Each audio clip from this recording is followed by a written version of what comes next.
Hello दोस्तों, मैं सौरभ हार्दिक स्वागत करता हूं आप सभी का आपके अपने परिवार द सॉल्यूशन इंस्टीट्यूट पर। तो आज हम लोग बात करने वाले हैं भाई, जो हमारी परसेंटेज की क्लास चल रही थी, इसकी क्लास नंबर 12 के बारे में हम लोग यहां से बात करेंगे। परसेंटेज की 11 क्लास हो चुकी हैं जो हमने पीछे देखा है। अब हम लोग बात करेंगे परसेंटेज की क्लास नंबर 12 के बारे में। ठीक है भाई, और ये हमारा जो होगा, ये हमारा सीजीएल जो आने वाला है और जो हमारे रेलवे के एग्जाम आने वाले हैं, इनको हम लोग यहाँ पे टारगेट करेंगे। ठीक है भाई, तो चलिए अब इस क्लास को हम लोग यहाँ पे स्टार्ट करते हैं बिना किसी देरी के। तो चलिए आज के चलते हैं पहले क्वेश्चन की तरफ। और इसका जिसके भी पीडीएफ चाहिए हो टेलीग्राम ज्वाइन कर लेना, उसका लिंक आपको डिस्क्रिप्शन पे दिया गया। और जिन्होंने अभी तक चैनल को सब्सक्राइब नहीं किया है वो सभी लोग चैनल को सब्सक्राइब भी कर लेंगे। तो चलिए आज के पहले क्वेश्चन पे चलते हैं। और उसके पहले आपको बता दें कि ये जो हमारी एक सीरीज है ये आप चलने वाली है इस चैनल पे, जिसमें हम लोग देखेंगे सीजीएल और एनटीपीसी के लिए हम लोग क्या प्रैक्टिस सेट, जिसमें हम लोग प्रीवियस ईयर के आए हुए क्वेश्चन चैप्टर वाइज करते जाएंगे। जैसे कि हमारा भी रेशियो खत्म हो गया तो पहले हम लोग रेशियो का स्टार्ट करेंगे। ये बहुत ही जल्द ये क्लास आपको मिलने लगेगी। ठीक है भाई, उसके बाद रही बात, अगर आपको दिक्कत आती है कैलकुलेशन में कि भाई कैलकुलेशन करने में हमें प्रॉब्लम होती है, तो भाई इसका भी आपको वीडियो बहुत जल्द आपको मिलने लगेगा, कैलकुलेशन का भी। ठीक है, तो आपको जुड़ जाना है चैनल के साथ और बराबर मेहनत करते रहना है। ठीक है, चलिए तो अब हम लोग चलते हैं अपने क्वेश्चन की तरफ। और जो हमारा आज का पहला क्वेश्चन है वो है क्वेश्चन नंबर 96। और आपको पता है कि ये किस लिए रोका गया था, क्योंकि यहाँ से हमारा टाइप चेंज हो रहा था। आए हुए वाले जो क्वेश्चन कर रहे थे अब हम लोग थोड़ा सा आगे लेवल के करेंगे। यहाँ से हमारा जो चालू होगा वो चालू होगा टाइप नंबर 7, टाइप नंबर 16। ठीक है भाई, तो क्वेश्चन को एक बार ध्यान से पढ़ो, क्या बदलाव है यहाँ पे। हम लोग टाइप नंबर 16 पे चलते हैं और इसे हम लोग यहाँ पे देखते हैं कि यहाँ पे हुआ क्या है। ठीक है भाई, चलिए क्वेश्चन को पढ़ो एक बार और फिर बताओ भाई यहाँ पे क्या होगा। चलिए क्वेश्चन आप पढ़ोगे तो यहाँ पे आपको दिया क्या है कि P की आय, आपको दिया है कि P की आय Q की आय का 250% है। कितना है? जो P की आय है वो Q की आय का कितना है? 250% है।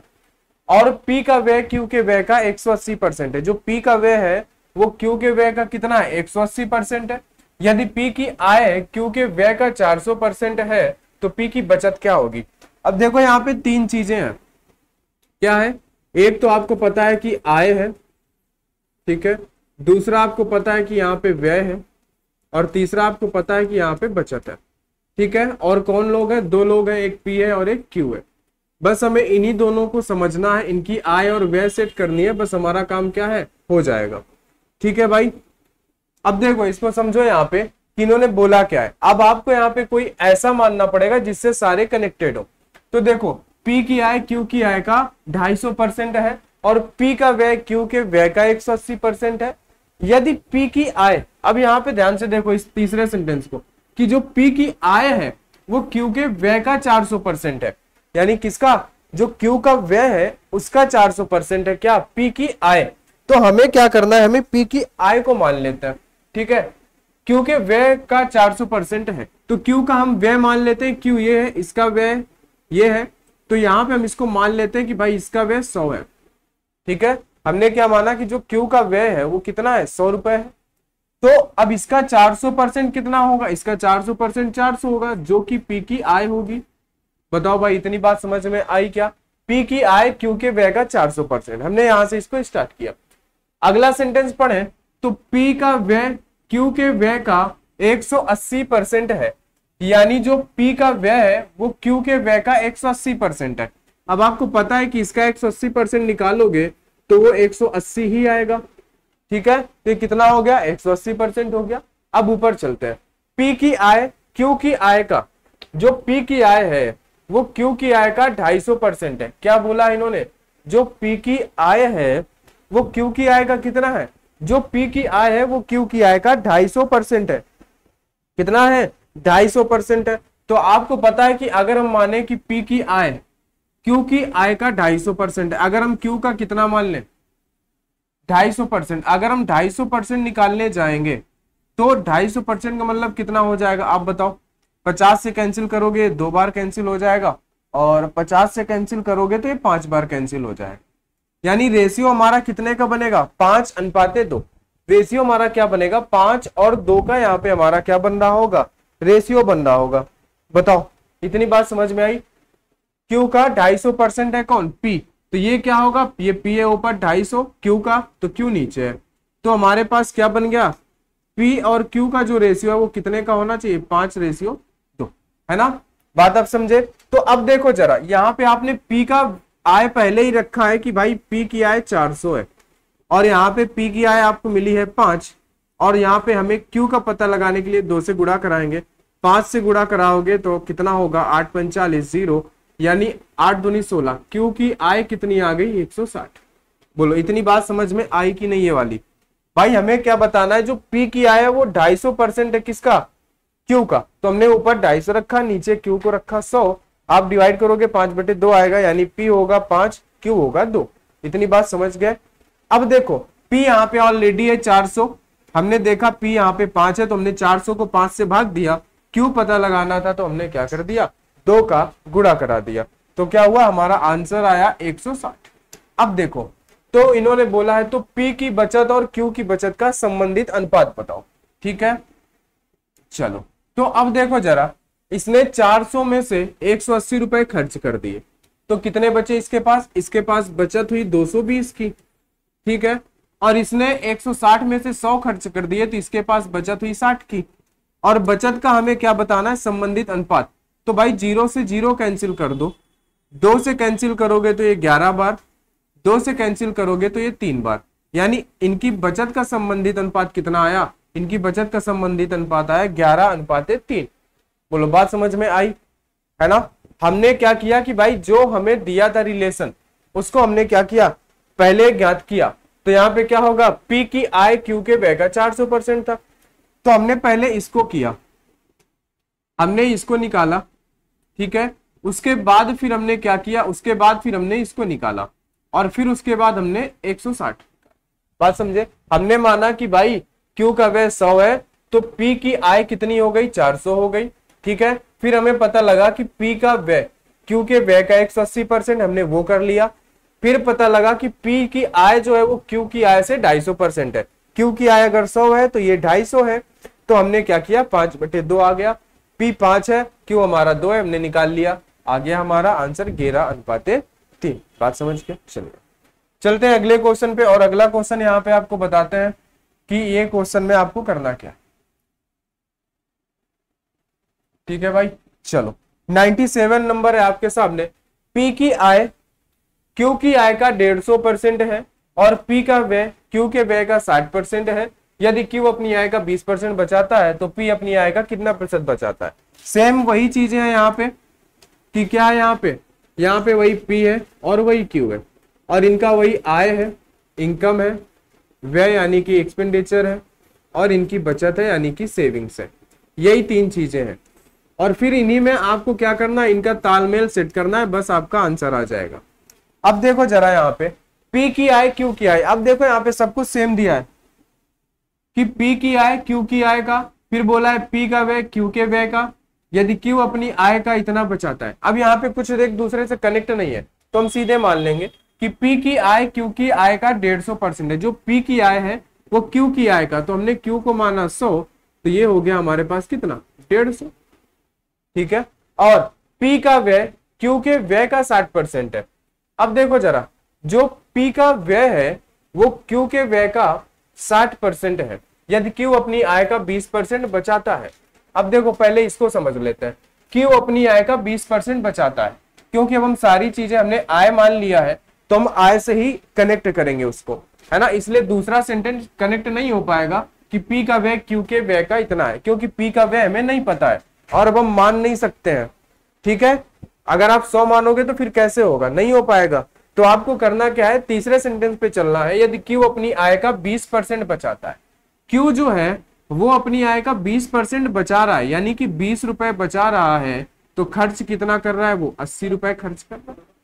बोलो अब देखो यहाँ पे आओ कि पी का व्यय क्यू के व्यय का 60% है। अब देखो पी का व्यय जो है ना वो क्यू के व्यय का, क्यू का व्यय कितना आया 80, इसका 60% कितना होगा, 8×48, इसका 60% कितना होगा 48, तो इसका व्यय कितना है 48 है। बोलो बात समझ में आई क्या। अब हमें क्या बताना है, तो पी अपनी आय का कितना प्रतिशत बचाता है, पी अपनी आय का कितना बचाता है। देखो इसकी बचत बताओ, 48 है, यानी कि कितना 102 रुपए क्या कर रहा है, 102 रुपए बचा रहा है। कितना बचा रहा है ये बचा रहा है 102 रुपए। ठीक है, कितना बचा रहा है, 102 रुपए बचा रहा है। तो अब हमें क्या बताना है, हमें बताना है कितना प्रतिशत बचाता है। तो आपको पता है कि 102 रुपए बचा रहा है, 102 रुपए बचा रहा है कितने में से, 150 में से। तो इसके प्रतिशत के लिए हम यहाँ पे 100 का गुणा करें। 50 से कैंसिल करोगे तो ये 3 बार कैंसिल होगा, 50 से करोगे ये 2 बार कैंसिल होगा। ठीक है, अब इसके बाद आपको करना क्या है, इसको अगर 3 से कैंसिल करोगे तो कैंसिल हो जाएगा। 3 3 का 9, 1 हासिल का 4 3 12। ठीक है, 34 का 2 गुना आपके पास कितना हो जाएगा, 68। तो आपका आंसर आ जाएगा कि पी अपनी आय का 68% बचाता है। कितना बचाता है, अपनी आय का 68% बचाता है। बोलो, इसमें कोई दिक्कत नहीं थी, सीधे सीधे था। पी क्यू अगर 100 है तो ये 150 हो गया, और क्यू कितना बचाता है 20, क्योंकि अब हम इनको 100 नहीं मान सकते हैं, हमें आय में से ही सारी चीजें कैलकुलेट करनी है। तो तीसरे सेंटेंस में हमें इसका संबंध मिल गया कि आय, ये जो क्यू है, क्यू का जो बचत है वो 20% है। तो ये 20% तो 80 खर्चा उसका। बात समझ गए आप, उसके बाद आप आगे कैलकुलेट कर लो। चलो आगे यहां पे देखते हैं।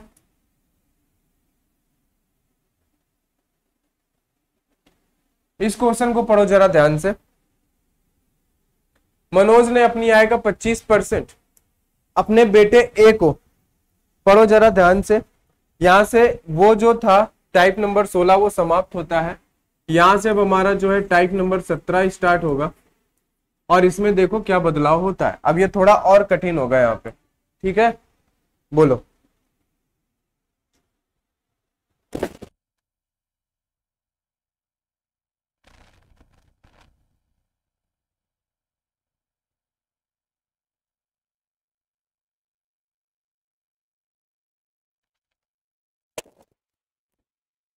ठीक है भाई, देखो यहाँ पे मनोज ने अपनी आय का 25% अपने बेटे ए को एक निश्चित राशि अपने बेटे बी को देने का फैसला। इसको जरा ध्यान से समझना है ना, इस क्वेश्चन को थोड़ा सा ध्यान से समझना। लैंग्वेज का खेल है बस। मनोज ने अपनी आय का 25% अपने बेटे ए को और एक निश्चित राशि अपने बेटे बी को देने का फैसला किया। देखो उसके 2 बेटे हैं, एक है ए और दूसरा है बी। ध्यान से समझना, ए को उसने बोला है कि 25% देगा। ठीक है, ए को जितना मिलेगा वो कितना मिलेगा, 25% मिलेगा। लेकिन बी को उसने एक निश्चित राशि देने का फैसला किया, उसको परसेंट नहीं दे रहा है, वो एक निश्चित राशि दे रहा है। समझना, आगे पढ़ो। यदि उसने बी को रुपए 2208 दिया जो कि निर्धारित राशि का 92% है। समझे, यानी उसने एक निश्चित राशि देने का फैसला किया है। अगला सेंटेंस क्या है, यदि उसने बी को 2208 रुपए दिए जो कि निर्धारित राशि का 92% है। ध्यान से समझना, कितने रुपए उसने दिए हैं, यहां ध्यान से समझना। यहां दिया है उसने 2208 रुपए। ठीक है, और ये कितना है, ये जो बी को मिलना चाहिए, जो उसने निर्धारित राशि बताई थी, उसका 92% है। तो अगर ये 92 की वैल्यू है तो 100% क्या। ठीक है, इसको जब आप कैलकुलेट करोगे तो आपके पास आ जाएगा 2400। इसको जब आप काटोगे पीटोगे तो आपके पास आएगा 2400 रुपए।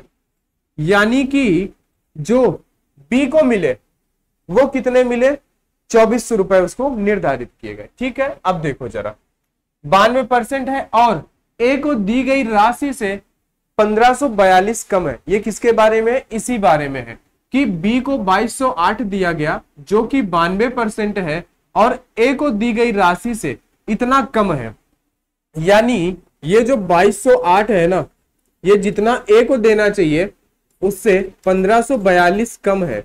अगर हम इसमें 1542 जोड़ दें तो जो ए को दी गई राशि है वो निकल के आ जाएगी।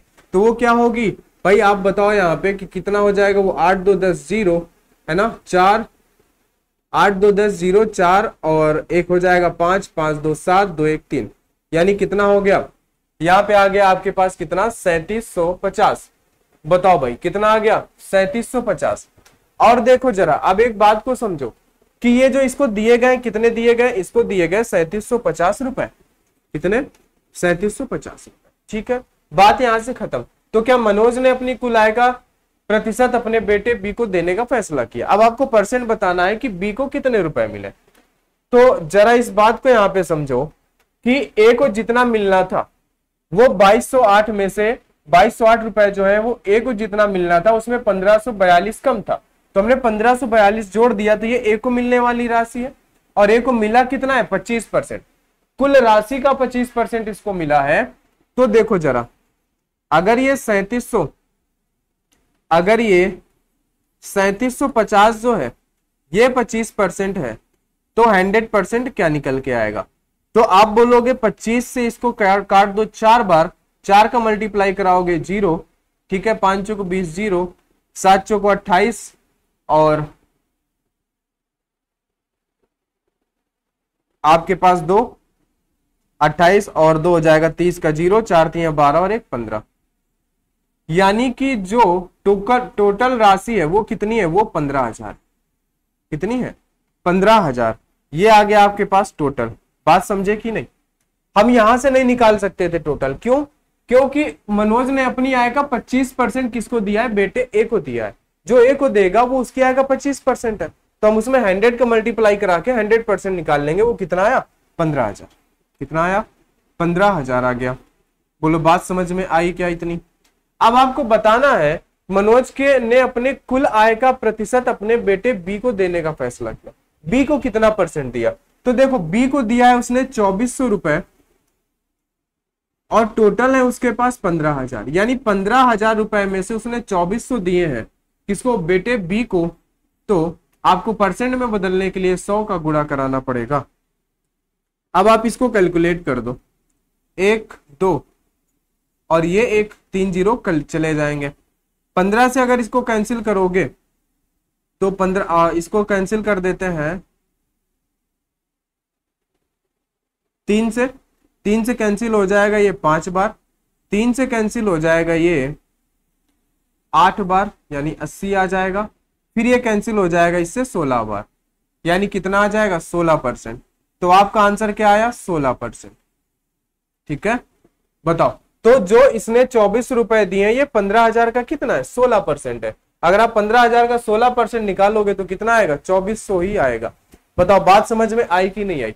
देखो बात यहाँ पे कुछ नहीं थी, बात इतना था यहाँ पे कि मनोज ने अपनी आय का 25% बेटे ए को दिया, इसको परसेंट दे रहा है लेकिन इसको एक निर्धारित राशि दे रहा है, इसको परसेंट नहीं दे रहा है। तो दिया क्या उसने 2208 रुपए दिया जो निर्धारित राशि का 92 है। उसने 2208 दिए जो निर्धारित राशि जिसको जितना मिलना चाहिए उसका 92 है। तो ये अगर 92 तो 100% क्या 2400, यानी बी को कितना मिलेगा 2400 रुपए मिलेंगे। ठीक है, और आगे इसी सेंटेंस को उन्होंने जोड़ा कि ए को दी गई राशि से 1542 कम है, यानी ये जो 2208 रुपए हैं ये ए को दी जाने वाली राशि से 1542 कम है। तो हमने इसमें 1542 जोड़ा तो 3750 आ गया जो कि ए को दिया गया, और ए को दिया गया 25%। 3750 अगर 25% तो 100% क्या 15,000। बोलो बात समझ गए। और 15,000 में से 2400 ले गया तो 100% क्या 16%, यानी वो कितना ले गया 16% ले गया। ठीक है, चलो आगे बढ़ते हैं, आगे देखते हैं। इस क्वेश्चन को पढ़ो ध्यान से और इसका आंसर बताओ क्या होगा। चलो, शिव का मासिक वेतन 75,000 है। अब देखो शिव का मासिक वेतन कितना है, शिव का मासिक वेतन है 75,000 रुपए।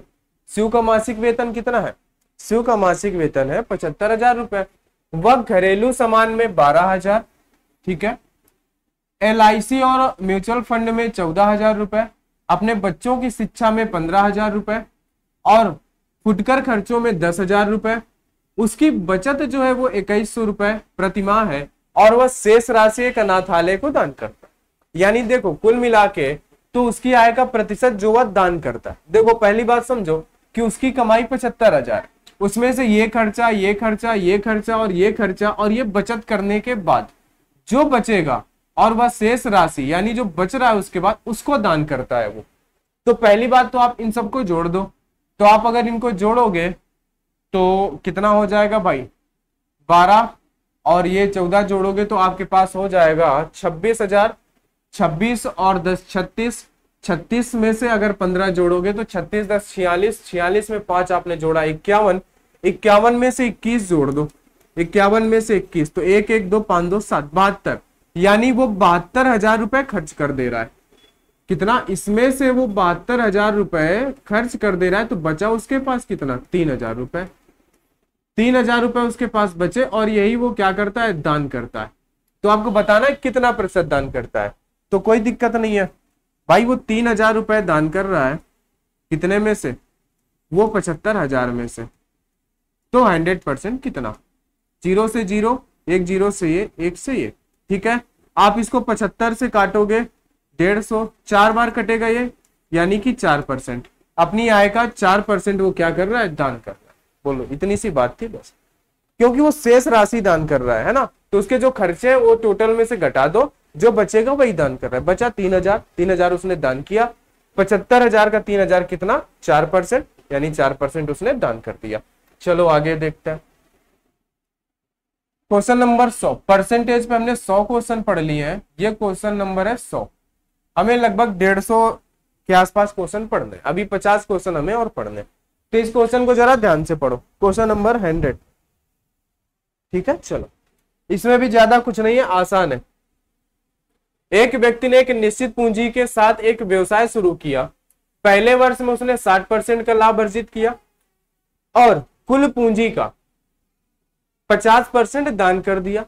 उसने दूसरे व तीसरे वर्ष के बाद पूंजी के साथ यही प्रक्रिया अपनाई। यदि 3 वर्षों के अंत में उसके पास इतने रुपए बचे तो उस व्यक्ति ने अपना व्यवसाय कितने रुपए से शुरू किया था।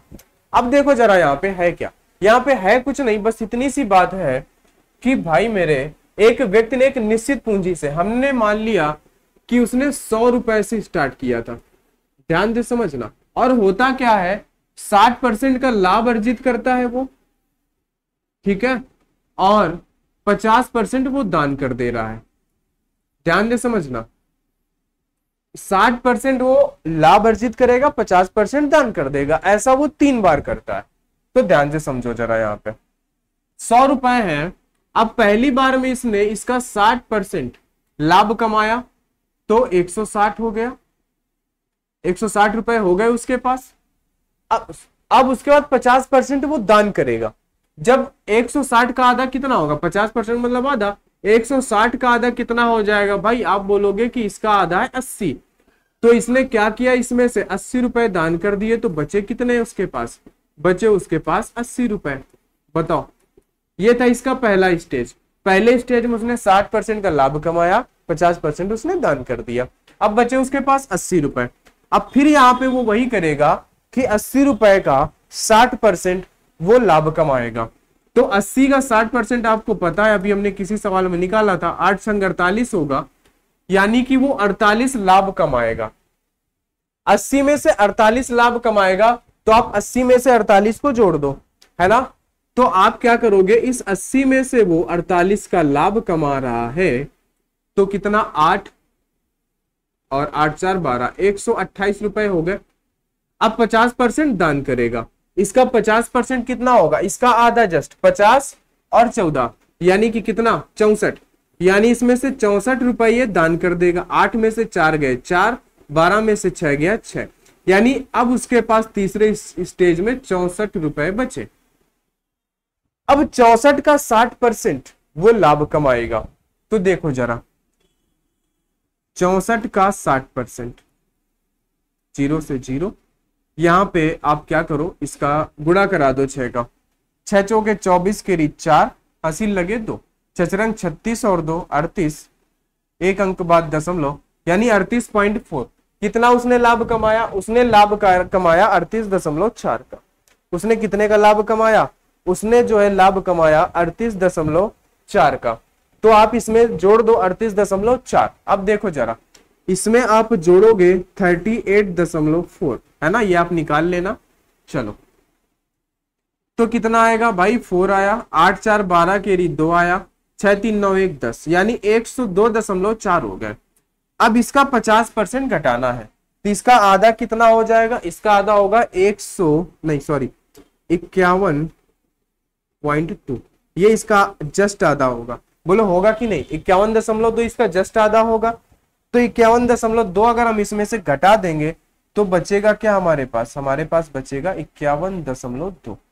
बताओ जरा, यही तो बचेगा हमारे पास क्या बचेगा भाई, हमारे पास बचेगा 51.2। तो आपको बताना है कि अगर, अब जरा देखो ध्यान से, पहले समझो, इतना सब करने के बाद उसके पास इतने रुपए शेष बचते हैं, कितने, 15,360, जबकि हमारे पास एक्चुअली में बचे हैं 51.2, है ना। तो 100% कितना था, यानी उसने कितने से शुरू किया था बिजनेस। तो हम क्या करेंगे, एक दशमलव यहां से हटाएंगे तो ऊपर एक जीरो और लग जाएगा, ठीक है। अब ये किससे कैंसिल होगा, 2 से कितनी बार ये कैंसिल होगा, 5, 5 तिया 15 और 12 तिया 36, है ना, यानी ये इससे 3 बार कैंसिल होगा। तो कितना आया, आया आपके पास 30,000 रुपए, यानी उसने स्टार्ट किया था 30,000 रुपए से। अब बात को समझो, हमने क्या किया, कुछ भी यहाँ पे नहीं किया, हमने बस इतना किया कि हमने मान लिया कि उसने 100 रुपए से बिजनेस स्टार्ट किया था यहां से, और हमें बस ये 2 चीजें करानी है, पहले उसको 60% का लाभ कमाना है, फिर 50% का दान करना है। तो 60% का लाभ कमाया तो 160 हुआ, 50% दान किया तो 80% बचा, 80 में से 60% कमाया उसने 48 रुपए का लाभ तो 128 हुआ, 60% घटा दिया तो उसके पास 64 बचे, ठीक है। 64 का आधा 38.4, ठीक है, 64 का 60%, है ना। तो कितना आया था ये 38.4, लाभ कमाया 104 हुआ, फिर 50 घटाया इतना बचा, और यहाँ पे 15,360 बचते हैं, जबकि हमारे पास 51.2 बचते हैं। तो 100% कितना, 100% 30,000। चलिए आगे चलते हैं, क्वेश्चन नंबर 9। देखो ये भी बड़ा आसान क्वेश्चन है, बस आपको समझना है, थोड़ा सा दिमाग से आ जाओ।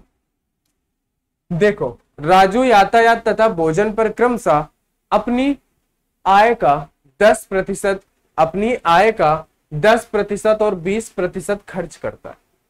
रवि राजू यातायात तथा भोजन पर क्रमशः अपनी आय का 10% और 20% खर्च करता है, या शेष आय का 30% कपड़ों पर। देखो पहले इसने 10 और 20 यानी 30% खर्च कर दिया, तो बचा उसके पास कितना, 70%।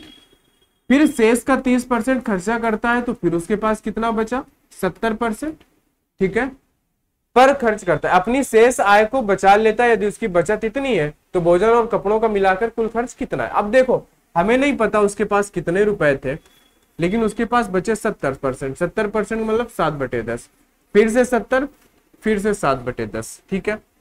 तो ये सब किसके बराबर होगा, ये सब बराबर होगा 26,460। ये किसके बराबर है, ये हमारा बराबर है 26,460 के। बोलो इतनी बात समझ में आई कि नहीं आई, बताओ भाई, कितने के बराबर है ये हमारा बराबर है 26,460 के, ठीक है। चलो अब अगर आप इसको कैलकुलेट करोगे तो आपको क्या मिलेगा, यहां से आपको यहां पे मिलेगा उसका जो क्या निकल के आएगा, जो उसके पास पैसे होंगे वो निकल के आएंगे। तो आप क्या करोगे, यहां पे आप करोगे कि भाई x बराबर 26,460 बटे में आएगा ये 7 × 7, इंटू में जाएंगे ये 10 × 10, ये निकल के आ गया, ठीक है। ये उसके पास पैसे निकल के आ गए। तो आपको बताना है भोजन और कपड़ों पर मिलाकर कितना खर्च करता है, ये उसके टोटल है x। अगर हम उसका खर्चा इसमें से हटा दें तो हमें क्या मिल जाएगा, जो खर्च करता है उसका अगर हम परसेंट निकाल लें तो हमें उसका खर्चा मिल जाएगा। बताओ जरा, इतनी सी बात आपको यहाँ पे समझ में आई कि नहीं आई, बोलो भाई बताओ, ठीक है। चलो आओ देखते हैं उसने खर्चा कितना किया है। खर्चा उसने बोला है भोजन और कपड़ों पर, तो भोजन पे उसने कितना खर्चा किया है, अपनी आय का 10% और 20% खर्च करता है। यातायात तथा भोजन में उसने 20% खर्च किया। भोजन में कितना, भोजन में उसने 20% खर्च किया है ना, लेकिन आय का 30% कपड़ों पर खर्च करता है। देखो ध्यान से समझो यहाँ पे कि 10% और 20% वह खर्च कर देता है या शेष आय का। अब देखो आपके पास होता है क्या, आपके पास होती है 100% आय, 100% में से आप पहले ये 20 और 10 खर्चा कर चुके हो 30, तो आपके पास बची है 70। और 70 का 30% आप कपड़ों पे खर्चा कर रहे हो, तो 70 का आप कितना निकालोगे, 70 का आप निकालोगे 30%, तो इससे ये कैंसिल, 0 से 0 तो कितना हुआ, 7 त्रिका 21, यानी 21% आप कहाँ खर्चा कर रहे हो, 21% कपड़ों पर। तो दोनों का भोजन और कपड़ों का मिला के कितना हुआ, भोजन और कपड़ों का मिला के वो 41%। तो अगर हम इसका 41% निकाल दें तो हमें क्या मिल जाएगा, वो हमें मिल जाएगा, वो क्या हमें मिल जाएगा खर्च उसका 20% कपड़ों का था, सॉरी भोजन का, 21% हमारे पास आया कपड़ों का, टोटल हो गया 40%। ये बात को समझना आप कैसे, उसके पास 100 रुपए थे, 10 और 20% उसने खर्चा कर दिए, बचे 70%। अब 70 में से वो 30% कपड़ों पर खर्च कर दे रहा है, तो आप क्या करोगे, 70 का 30% होता है 21, यानी 21% वो कपड़ों पर खर्च करता है। बात समझे? चलो अब इसको कैलकुलेट कर दो। ठीक है, तो आप 7 से जरा इसको कैंसिल करो, तो 7 त्रिका 21, आपके पास बचेगा 5, है ना, तो 7 सते 49, तो आपके पास बचेगा 5, तो 8 सते 56। फिर एक बार 7 से इसको कैंसिल करो जरा, तो आपके पास कितना आएगा, यहां से आपके पास आ जाएगा, 7 से कैंसिल करोगे तो x बराबर में 7 पना 35, बचेगा 2, 7 चौका 28, 540। ठीक है, 540 और ये 2 जीरो से ये 2 जीरो चले जाएंगे, 540 गुणे 41 बराबर में कितना आएगा, आपके पास आंसर आएगा जो कि लास्ट में तो 0 आएगा, उसके बाद आएगा आपके पास 1 0 4, 2 ऑप्शन, इसका हमें पूरा पूरा गुणा कराना पड़ेगा, तो चलो हम करा देते हैं। 41 का गुणा कराना है पहले, तो 0, 41 का 4 गुना 4 एकम 4 और 4 चौको 16, 160 और 4 164 का 4 हासिल लगा 16, 41 का 5 गुना 5 चौको 20, 200, 5 एकम 5 205 और 16, है ना, 205 में से 16 जोड़ दोगे तो 6 5 11 केरी 1, यानी ऐसा ऑप्शन जिसमें से 4 के आगे 1 हो तो आपको मिल गया 22140। तो ये हो जाएगा आपका आंसर, ऑप्शन नंबर सी। ठीक है भाई, बोलो। चलिए आगे बात करते हैं क्वेश्चन नंबर 102 में। चलो आ जाओ भाई, क्वेश्चन नंबर 102 देखते हैं हम लोग। क्वेश्चन नंबर 102 में क्या है, 3 वर्ष पहले रमन का वेतन इतना था, उसके वेतन में पहले, दूसरे तथा तीसरे वर्ष में क्रमशः 10%, 1% और 20% की वृद्धि हुई। रमन का वर्तमान वेतन इतने रुपए है। देखो जरा, उसका वेतन पहले 45 एक आप बताओ, है ना, तो देखो जरा, उसका पहले वेतन था कितना, 45,000। इसमें से पहले वर्ष में वृद्धि हुई है 10% की, 10/100। फिर वृद्धि हुई है A% की। देखो जो भी वृद्धि होती है वो हम 100 में प्लस करते हैं, तो आप यहाँ पे क्या करो, 100 प्लस A अपॉन में 100 इंटू, फिर वृद्धि हुई है 20 की। ठीक है, और अब ये कितना हो जाता है, अब ये हो जाता है 83160। बताओ, तो A का मान बताना है, कोई दिक्कत नहीं, हम बता देंगे। 1 2 3, 3 जीरो से 1 2 3 जीरो कैंसिल, 1 जीरो से ये जीरो कैंसिल, 1 जीरो से ये जीरो कैंसिल। ठीक है भाई, चलो इतनी बात हो गई। अब आप जरा देखो, आप 2 से इसको कैंसिल कर सकते हो क्या, तो आप इसको 2 से कैंसिल कर दो। 2 से कैंसिल करोगे तो क्या आएगा, 4। ठीक है, 2 एकम 2 और बचेगा यहाँ पे 1, तो 5 दूनी 10 और फिर 1 बचेगा, तो 8 दूनी 16 और 0, इतना आया। इधर आपके पास बच रहा है 45 और इनटू में 100 प्लस A। ठीक है भाई, अब इसको आप 45 से कैंसिल करना है, तो आप इसको 45 से कैंसिल करो जरा। ठीक है, इसको हम क्या 7 9 अपना 45, 9 से क्या ये कैंसिल होगा, इसको जरा देखते हैं। 9 अपना 45, 9 चौके 36 होगा, तो बचेगा कितना, 5। ठीक है, तो 9 6 के 54, हाँ ये 9 से कैंसिल हो जाएगा, तो 9 से कैंसिल कर दो। 9 से ये 5 बार, 9 से इसको कैंसिल करो जरा, तो नौ चौके 36, बचेगा 5, 9 6 के 54, 54 के बाद बचेगा आपके पास 1, तो 9 दूनी 18, ठीक है। इधर आपके पास बचा 500 प्लस का a, ठीक है भाई। अब इसको 5 से कैंसिल कर दो, 5 से इसको कैंसिल करोगे तो कितना बचेगा, जरा ध्यान से समझना। 5 से कैंसिल करोगे तो 9 अपना 45, 45 बचा 1, तो 5 दूनी 10, बचा 2, तो 5 दूनी 10, ठीक है। बताओ भाई, इतना बच रहा है आपके पास, और कुछ रह गया है क्या भाई, बताओ जरा। ठीक है, बोलो भाई, और कुछ बचा है क्या। अच्छा,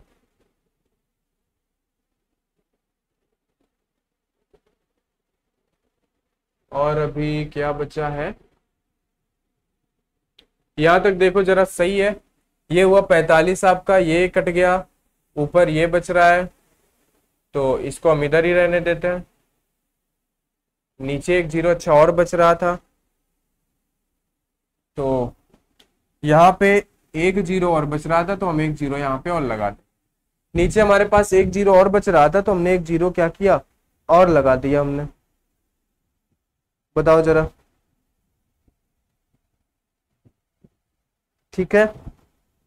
अच्छा, हम लोगों ने मिस्टेक कर दी है भाई, हम लोगों ने क्या किया है, देखो देखो, हम लोगों ने यहाँ पे ये कर दिया है, सॉरी, इसको हमें देखते हैं फिर से, इसमें हमने बहुत बड़ी मिस्टेक की है। देखो भाई, एक मिस्टेक यहाँ पे ये हुई है कि भाई उसके पास 45,000 रुपए है, उसने 10% की वृद्धि की है ना, जबकि बोला भी था वो 100 में जुड़ेगा, यानी 10% की वृद्धि हुई है, यानी अब 110 हो गया है। हम लोगों ने सिर्फ 10 लिख लिया।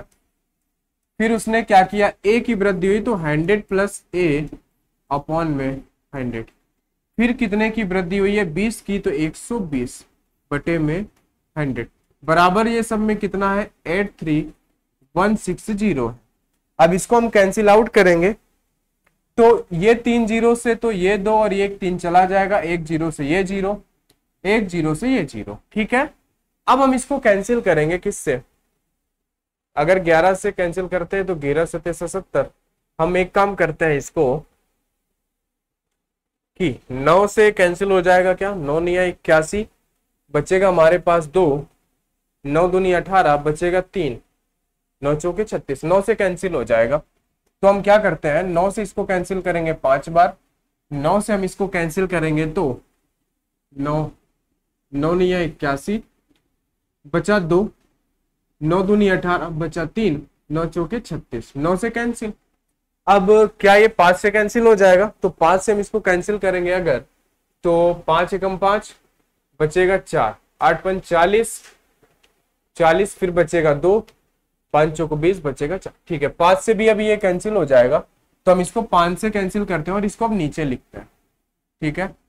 तो 5 से कैंसिल करेंगे, 5 एकम 5, बचा 4, 8 पंच 40, ठीक है, 40, तो बचा आपके पास 2, फिर 5 चौके 20, फिर बचा 4, 8 पंच 40, इतना हो गया।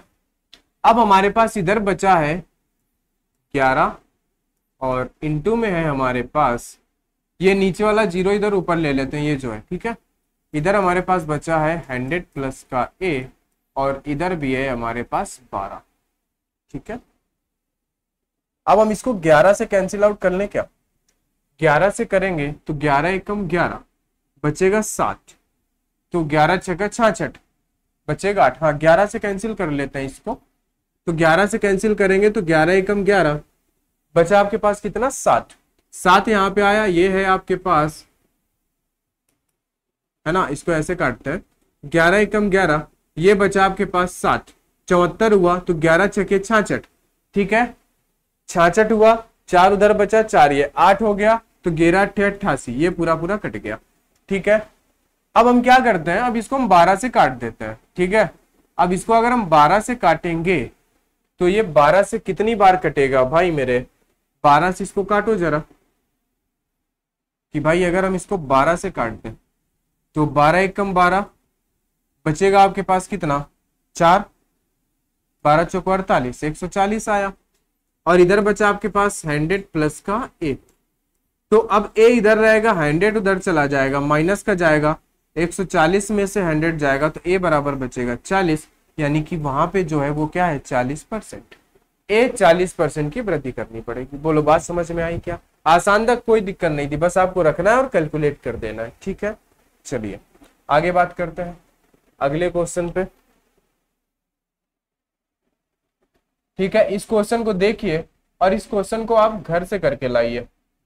ठीक है, इस क्वेश्चन में आपको हिंट दे देते हैं कि यहाँ पे आपका जो भी मासिक वेतन है आप इसको मत लेना, आप अभी इसको मत लेना, आप ले लेना 100 रुपए। आप मासिक वेतन 100 रुपए ले लेना और करना क्या कि भाई वह 3 व्यक्तिगत पदों में खर्चा करता है। किसमें? वो पी में खर्चा करता है, टी में खर्चा करता है और ई पर खर्चा करता है, उसके बाद कुछ सेविंग करता है। ये पहला चरण हो जाएगा।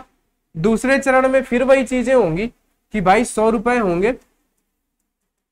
बताओ जरा, दूसरे चरण में आप क्या करोगे कि फिर से वही आप 100 रुपए लोगे, है ना? लेकिन नहीं, अब क्या है, तो उसने पी का प्रतिशत, जब उसका वेतन 30% बढ़ जाए, जब दोबारा होगे तो 30% वेतन बढ़ जाएगा, तो यहाँ पे 130 हो जाएगा। तो फिर वही खर्चे होंगे, पी टी ई एस, इतना निकालोगे तो आपको सेविंग्स पता चलेगी। तो टीई का 20% हो तो दोनों बचतों का योग कितना है, इनका और इनका आपको योग बताना, इनको जोड़ देना, इनका बचत का जो है योग बताना है, दोनों बचतों का योग आप इनका बता दोगे आराम से, है ना? तो बस आपको यहाँ पे पी पे क्या करना है, देखो बोला है कि भाई पी आय का 50% है, तो इसका आप 50% पी लिख दोगे, उसके बाद आगे आप पढ़ लेना, इसको करना होमवर्क में। ठीक है भाई, तो आज की क्लास में हम लोग इतना ही देखेंगे, आगे का भाई नेक्स्ट क्लास में देखेंगे। ठीक है भाई, क्लास अच्छी लगी है तो भाई क्लास को लाइक कर देना, चैनल को सब्सक्राइब कर देना। आगे हम लोग मिलते हैं नेक्स्ट वीडियो में, तब तक के लिए सभी को बहुत बहुत धन्यवाद।